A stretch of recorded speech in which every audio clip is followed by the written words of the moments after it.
Mummy మదర్కి ఏం model కుట్టావు? మదర్కి వచ్చేసి సేమ్ అదే శారీ, కాకపోతే ఏంటంటే లాంగ్ ఫ్రాక్. ఇది వచ్చేసి అది వచ్చేసి క్రాప్ టాప్ కదా, ఇది లాంగ్ ఫ్రాక్ అనమాట. మొత్తం ఫ్రిల్స్ పెట్టేసి ఫ్లోర్ లెంత్ ఇచ్చా అనమాట ఇది వచ్చేసి. అండ్ ఇక్కడ వచ్చేసి మనకి ఫ్రంట్ వచ్చేసి నార్మల్గా ఉంది. పాపకేమో బ్లౌజ్ మనం బ్లూ పెట్టేసాం కదా, దాంతో మిగిలిన క్లాత్తో ఇట్లా ఫ్లవర్స్ అయితే కట్ చేసి చిన్న చిన్న లీప్స్ ఇవన్నీ కట్ చేశాను అనమాట, వేస్ట్ కాకుండా.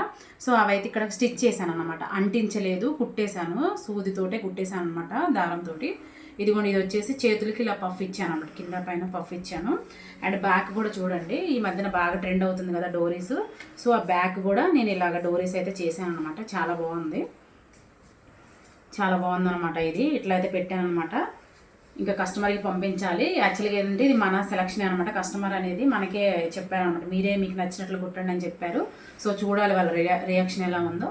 సో నచ్చితే, ఈ మోడల్ మీకు నచ్చితే తప్పకుండా కామెంట్ చేయండి. ఎలా ఉందో స్టిచ్చింగ్ గురించి కూడా చెప్పండి. ఏమైనా స్టిచ్చింగ్కి రిలేటెడ్గా ఏమైనా డౌట్స్ ఉన్నా కూడా నేను మీకు క్లారిటీ ఇస్తాను అనమాట.